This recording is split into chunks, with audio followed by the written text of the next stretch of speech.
Semangat belajar untuk kita semua. Berjumpa lagi dengan saya Nova Delima Panjaitan. Topik kita kali ini adalah tentang zaman masa praaksara.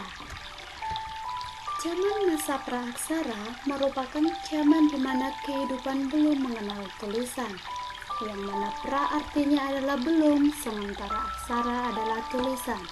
Jadi zaman praaksara disebut sebagai zaman belum mengenal tulisan. Pada dasarnya, zaman praaksara ini dibagi menjadi beberapa bagian. Salah satu diantaranya adalah zaman berdasarkan pembentukan bumi atau geologi. Dan yang kedua adalah pembagian zaman berdasarkan hasil kebudayaan atau arkeologi.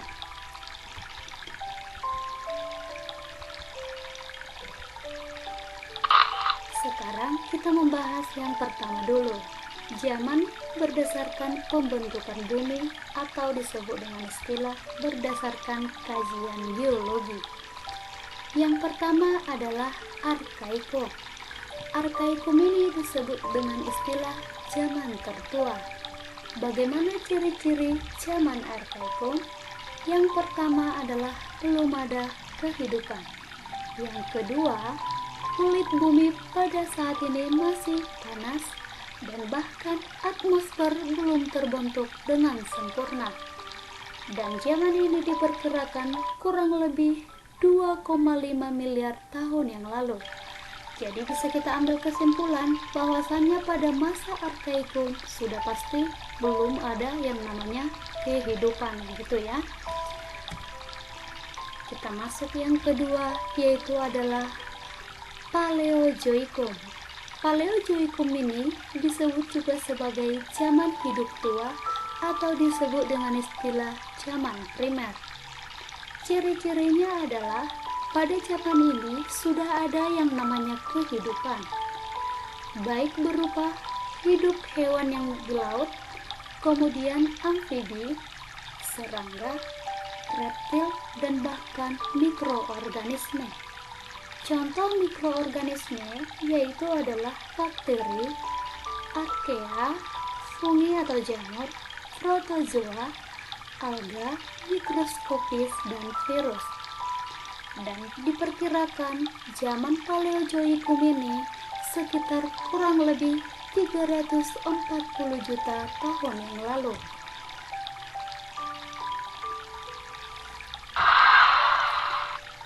Kita perhatikan dulu bagaimana gambaran kehidupan atau gambaran bentuk bumi pada masa Arkaikum.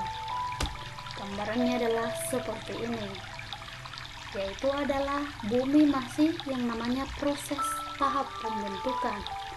Jadi belum ada yang namanya kehidupan. Kenapa? Karena suhu yang sangat panas membuat makhluk hidup apapun tidak akan bisa hidup di tempat yang sangat panas. Oleh sebab itu, pada zaman ini belum ada yang namanya kehidupan. Dan bahkan di sini masih proses pembentukan gunung berapi, terjadinya pergeseran antar lempeng yang akan nantinya sehingga terbentuklah pulau-pulau di seluruh dunia. Nanti itu akan kalian bahas lagi lebih dalam di pelajaran geografi. Kita masuk kepada berikutnya, yaitu adalah gambar makhluk hidup pada zaman Paleozoikum. Jadi yang kita lihat tadi, kira-kira apa saja yang ada pada masa Paleozoikum, yaitu adalah mikroorganisme. Kemudian kita lihat ada reptil, selanjutnya adalah amfibi. Jadi banyak jenisnya yang sudah hidup pada masa Paleozoikum, gitu ya.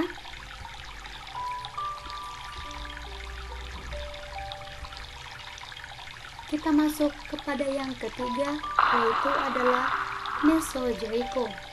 Mesozoikum ini disebut juga sebagai zaman sekunder atau zaman pertengahan. Bagaimana dengan ciri-cirinya? Diperkirakan zaman ini kurang lebih sekitar 140 juta tahun yang lalu, dan muncul makhluk hidup dengan ukuran makro atau dengan ukuran besar. Contoh yang hidup pada masa itu ada dinosaurus, itu adalah makhluk besar yang hidup di darat. Ichthyosaurus adalah makhluk yang hidup di laut, dan Therosaurus adalah makhluk yang hidup di angkasa.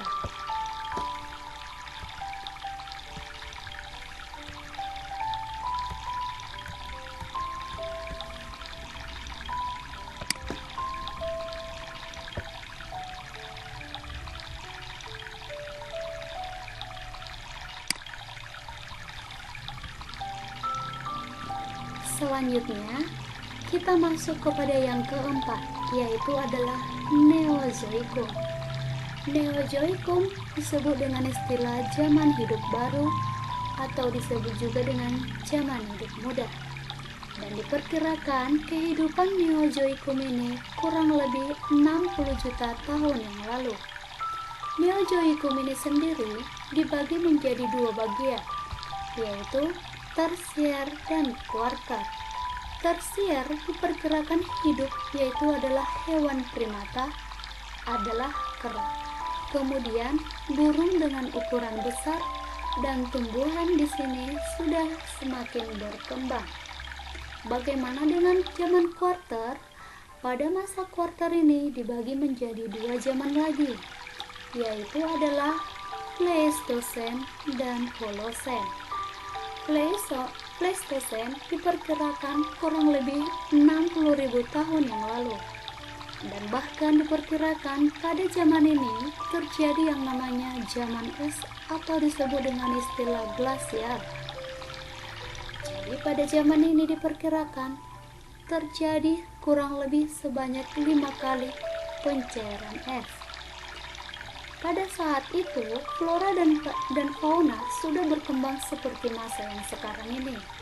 Hanya saja, pada zaman ini sudah ada hidup yang namanya manusia purba dengan jenis Pithecanthropus erectus. Yang kedua, zaman Holosen. Zaman Holosen ini diperkirakan kurang lebih 2000 tahun lalu. Muncul manusia modern pada zaman ini, yaitu dengan istilah Homo sapiens. Homo sapiens merupakan manusia yang memiliki tingkat kecerdasan yang lebih tinggi dibandingkan Pithecanthropus erectus.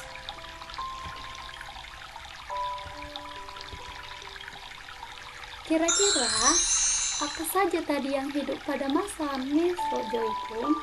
Kita lihat. Yang pertama ini adalah dinosaurus. Jadi kalau kalian mau nonton film tentang dinosaurus, boleh lebih lagi nanti kalian memahami di filmnya. Selanjutnya adalah yang hidup di laut, yaitu adalah Ichthyosaurus. Dan yang hidup di angkasa disebut dengan istilah Therosaurus.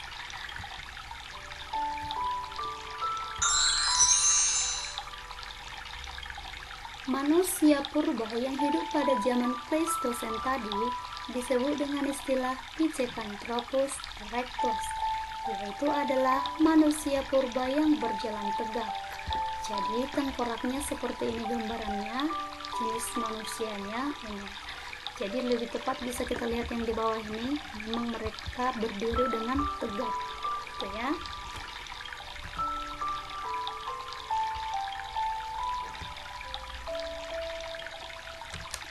Sementara untuk yang Homo sapiens yang di sebelah kanan ini, jadi tingkat kecerdasan Homo sapiens ini lebih tinggi dibandingkan dengan Pithecanthropus erectus, dan bahkan diprediksi bahwasannya Homo sapiens ini memiliki ciri-ciri yang hampir mirip dengan manusia yang sekarang, yaitu adalah kita, gitu ya. Kita masuk pembagian zaman berdasarkan hasil kebudayaan atau disebut dengan berdasarkan kajian arkeologi. Kita masuk kepada yang pertama, zaman batu. Kemudian yang kedua adalah zaman logam atau disebut dengan istilah zaman perundagian. Kita bahas satu persatu ya. Yang pertama kita masuk kepada zaman batu. Zaman batu dibagi menjadi beberapa bagian. Yang pertama adalah Paleolitikum atau disebut dengan istilah zaman batu tua. Pada zaman batu tua disebut juga sebagai istilah kehidupan di mana masih berburu dan meramu tingkat sederhana. Ciri-cirinya adalah berburu dan mengumpulkan makanan atau disebut dengan istilah food gathering. Hidupnya itu berpindah-pindah atau disebut dengan istilah nomaden. Hidup dalam kelompok kecil. Alat yang digunakan masih sangat kasar, yaitu adalah apa yang ada di alam. Jadi di sini belum ada yang namanya mengolah alat, apa yang ada itu digunakan. Dapat di jalan batu besar, perlu dilihatnya digunakan dan dipakai gitu ya. Peninggalan pada zaman ini yaitu adalah kapak perimbas, kapak genggam, dan alat serpi dan alat tulang. Dan pada zaman ini disebut dengan istilah pendukungnya itu adalah budaya Pacitan dan Ngadon. Kita lihat satu persatu. Yang pertama adalah kapak genggam, yang kedua adalah kapak perimbas. Inilah yang digunakan pada saat zaman Paleolitikum. Kemudian ada yang disebut dengan istilah alat serpi. Selanjutnya ada alat dari tulang. Jadi tujuannya ini adalah untuk menguliti hewan atau buruan atau bahkan umbi-umbian yang mereka dapatkan di hutan atau di alam. Jadi intinya adalah mereka masih bergantung dengan alam. Selanjutnya Mesozoik, Mesolitikum, zaman batu pertengahan. Jadi kehidupan pada masa ini adalah masih tetap berburu dan meramu, tetapi sudah tingkat lanjut. Bagaimana ciri-cirinya? Yang pertama adalah manusia purba pada masa ini hidup di gua atau ceruk dan disebut juga dengan istilah Abrissosroth dan pesisir pantai. Jadi bisa kita bedakan dengan Paleolitikum tadi ya. Kalau Paleolitikum tadi hidup berpindah-pindah, di mana ada musim makanan maka mereka akan pindah. Musim kering mereka akan pindah. Berbeda dengan Mesolitikum. Kalau di Mesolitikum mereka sudah bisa memilih mana tempat yang bisa dianggap aman, sehingga mereka boleh hidup di sana beberapa lama gitu ya, bertahap gitu ya. Kemudian alat yang digunakan pada masa Mesolitikum juga udah disebut dengan istilah semi halus. Artinya semi halus adalah bahwasannya alat yang digunakan tadi sudah mulai dihaluskan, tetapi nggak halus-halus sekali gitu ya. Peninggalannya masih menggunakan alat serpih dan masih menggunakan alat tulang. Kemudian ada kapak peble atau disebut dengan kapak Sumatera. Dan ciri dari kehidupan ini juga ditemukannya sampah dapur, yaitu adalah bekas sisa makanan atau coken modinger. Jadi waktu orang mis penelitian dulu pernah mis ke Aceh Tamiang, salah satu coken modinger juga ada di sana.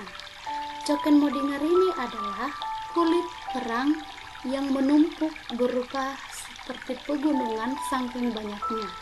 Jadi kenapa ini dibilang sampah dapur? Diperkirakan bahwasannya manusia purba pada masa Mesolitikum menumpukkan sampah dapur. Yang dimaksud adalah sisa-sisa makanannya di suatu tempat. Contohnya yang di Aceh Tamiang tadi, mereka menumpukkannya. Jadi diprediksi bahwasannya itu adalah peninggalannya si Mesolitikum berdasarkan penelitian arkeologi. Kita masuk kepada manusia pendukung. Manusia pendukung atau manusia yang hidup pada zaman ini adalah Homo wajakensis dan Homo soloensis. Yang keempat adalah Neolitikum. Neolitikum disebut juga dengan istilah zaman batu baru. Pada zaman ini, manusia sudah mampu bercocok tanam. Bagaimana kehidupannya? Ciri-cirinya adalah manusia sudah mampu bercocok tanam, yang artinya adalah food produksi. Di mana di sini manusia tidak tergantung lagi dengan alam, tetapi sudah bisa menyesuaikan diri hidup dengan alam. Jadi di sini manusia tidak berpindah-pindah lagi, gitu ya. Sudah disebut dengan istilah sedenter atau menetap. Dan bahkan alat-alat yang digunakan juga sudah halus.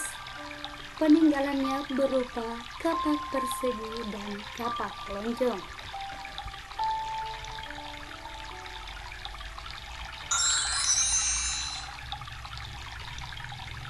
Mesolitikum.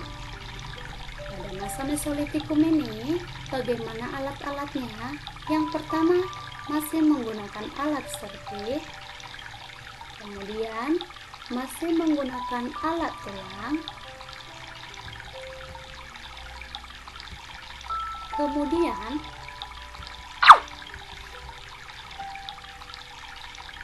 masih menggunakan yang namanya kapak Sumatera. Bisa ya dibedakan kapak Sumatera bagaimana kira-kira bentuknya. Bentuknya adalah bulat, gitu ya.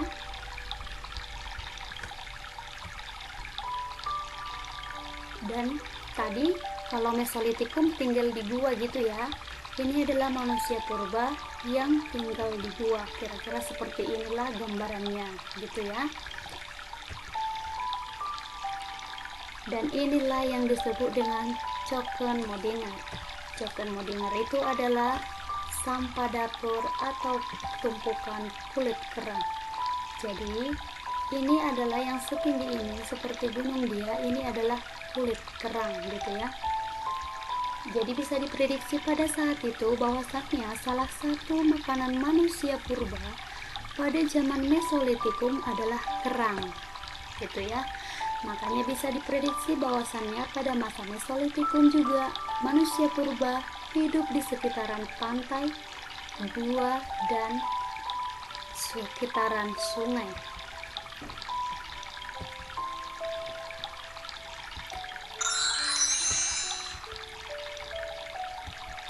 Ini yang tadi udah 2 kali miss ulang ya. Kita masuklah kepada berikutnya. Neolitikum. Kira-kira gambaran kehidupan pada masa Neolitikum adalah seperti ini. Manusia purba sudah mengenal yang namanya bercocok tanam, sudah membangun yang namanya tempat hunian atau tempat tinggal, sudah ada pembagian kerja, dan sudah bisa yang namanya mengolah makanan sendiri, tidak bergantung lagi kepada alam, gitu ya. Sudah sama kehidupannya dengan kita ya, yang sekarang ini, tapi masih dalam tingkat yang sederhana. Bagaimana alat peninggalannya? Yaitu adalah kapak lonjong. Kapak lonjong ini bisa kita lihat dia sudah sangat halus, tidak ada lagi yang kasar karena mereka sudah mengasahnya, gitu ya.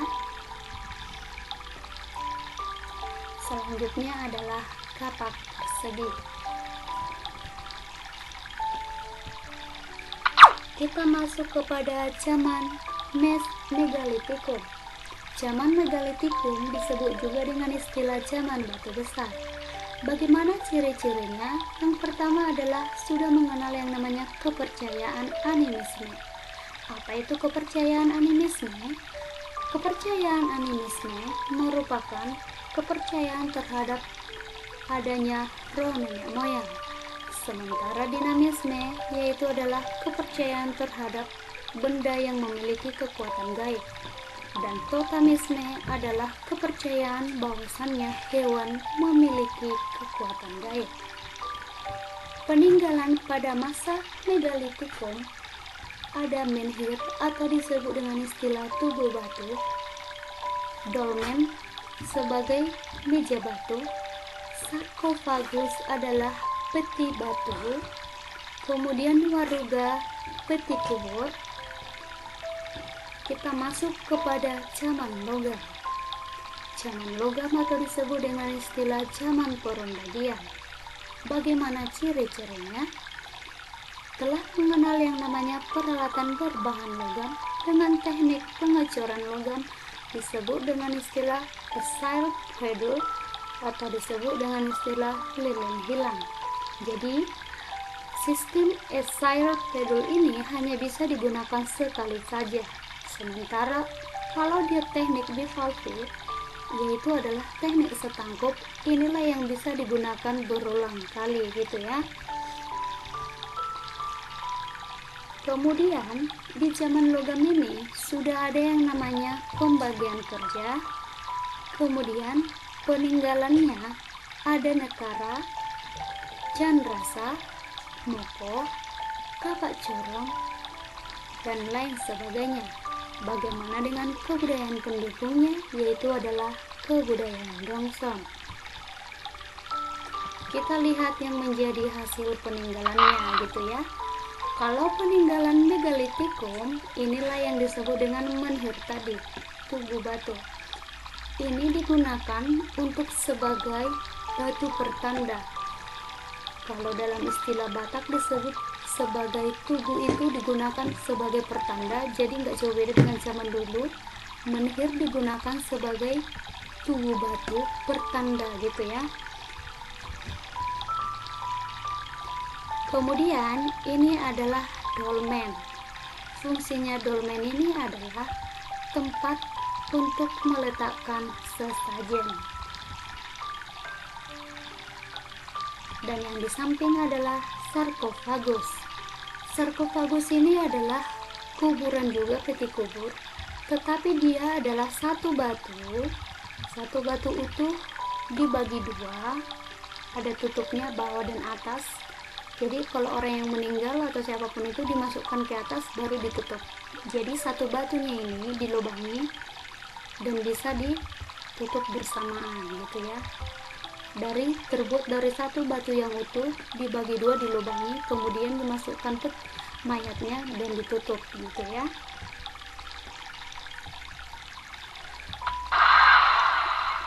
Selanjutnya peninggalan megalitikum, yaitu adalah waruga. Waruga ini juga disebut sebagai kubur batu. Tapi bentuknya apa bedanya dengan sarkofagus tadi? Bentuk waruga seperti ini, beda ya sama yang sarkofagus tadi. Bisa kita lihat perbedaannya ya.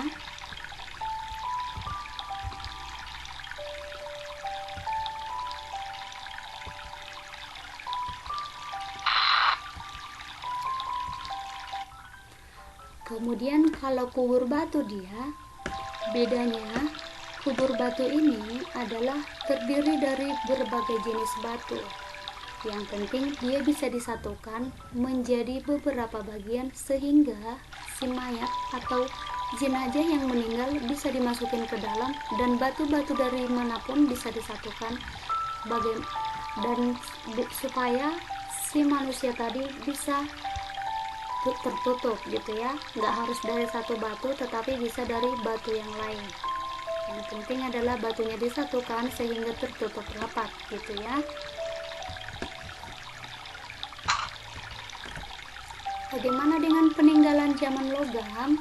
Kita lihat yang pertama, yang paling manis, yang paling cantik ini adalah nekara. Fungsinya si nekara ini, seperti yang kita ketahui, adalah merupakan benda yang sangat sakral dan bisa juga digunakan sebagai pemanggil hujan, dan ini sangat digunakan untuk upacara atau tradisi adat. Sedangkan candrasa ini merupakan adalah alat yang bisa digunakan juga berupa kapak, kemudian hiasan juga bisa. Sementara untuk moko, fungsinya ini sendiri adalah sebagai mas kawin. Kalau dalam istilah Batak itu disebut dengan istilah sinamot gitu ya.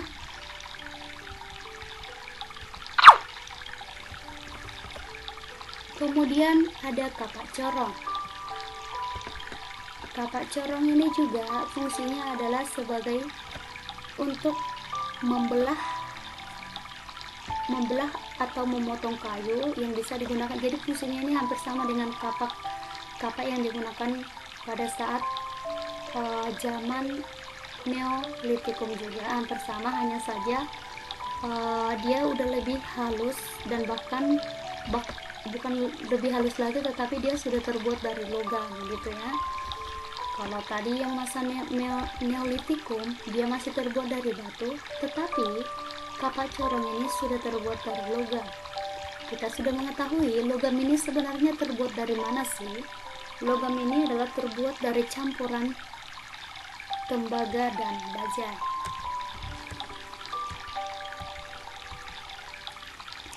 Demikianlah presentasi untuk masa praaksara. Silakan diperhatikan kembali, boleh direview, dan semoga bermanfaat. Sampai jumpa kembali lagi ya. Sekian dan terima kasih.